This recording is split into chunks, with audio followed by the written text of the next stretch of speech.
Tech Matters, brought to you by CenturyLink.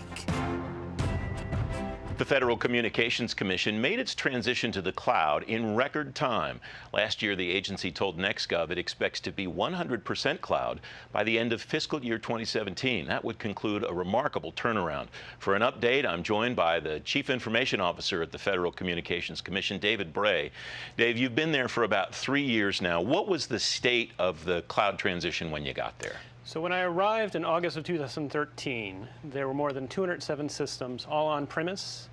They were consuming more than 85% of our budget just to maintain those systems. There had also been 9 CIOs in 8 years, which is always a good sign for the 10th CIO showing up to try and make the change.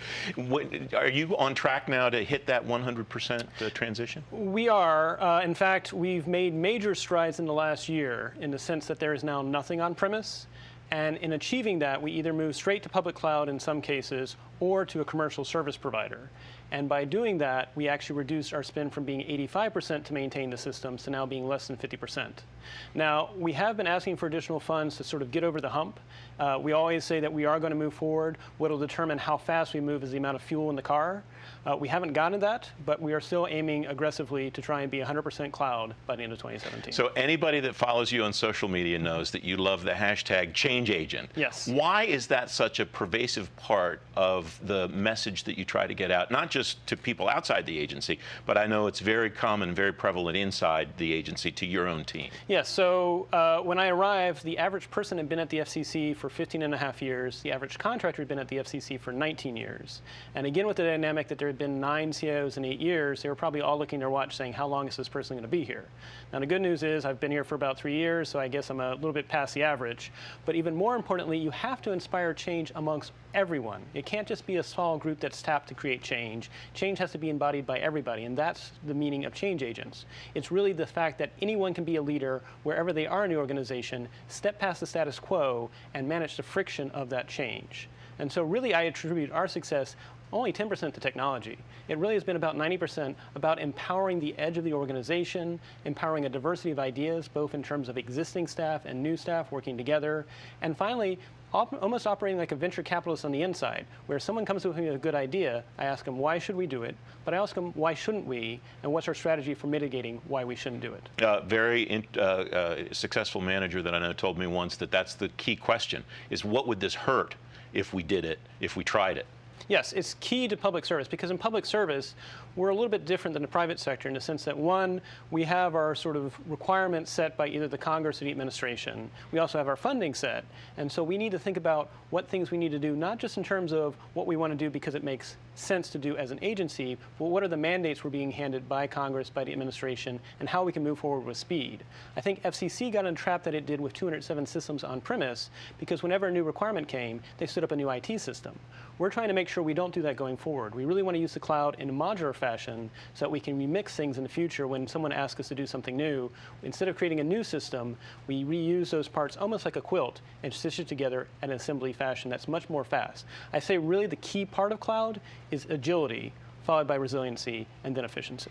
So an initiative of the administration, not a requirement, but one of the important initiatives are the digital services organizations like USDS, 18F.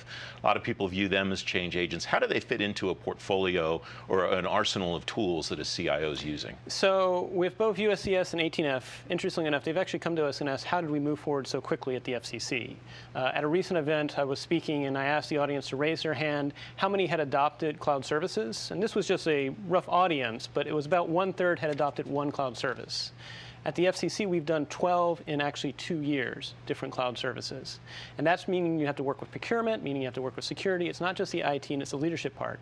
I think with both USDS and 18F, it really is a consideration that if you don't have the ability to get the talent that you need, they are options. I think with 18F, what I would really like is some transparency in terms of the costs, so that I need to make the choice between do I go with an in-house contractor versus 18F? And with US Digital Services, what is the mechanism for other agencies to actually bring them onto projects that are of interest? There was actually one case we had at the FCC back when I first arrived, where we were actually looking at trying to do a challenging update to our 15-year-old help desk. Been around for 15 years, it had 18 different forms, and we actually tried to engage a presidential innovation fellow. Ended up instead, just because of the way things worked out, we actually ended up with a contractor from Silicon Valley that initially started working 1 day a week. And then he actually loved the FCC so much he went to 3 days a week and then 5 days a week. He got it done when the estimates had said it was going to take 2 years and $3.2 million. He got it done for less than $450,000 and in less than 6 months. So the message I take away from that is thinking outside the box. 18F, USDS, the other digital services organizations are potentially a tool to do that, but just one tool. They are one tool, and it really is about integrating it with your entire team. One of the challenges when I arrived at the FCC back in 2010, 2011, they had actually separated a new media team that was supposed to be doing new IT separate from the existing IT team.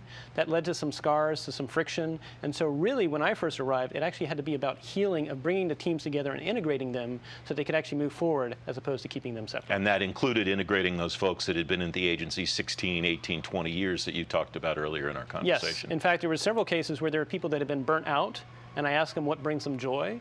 And now they're some of our best change agents, even though they were sort of burnt out when I first arrived. They're now leading the charge. David Bray, the Chief Information Officer at the FCC, thanks very much for coming on. Thanks for having me, Francis.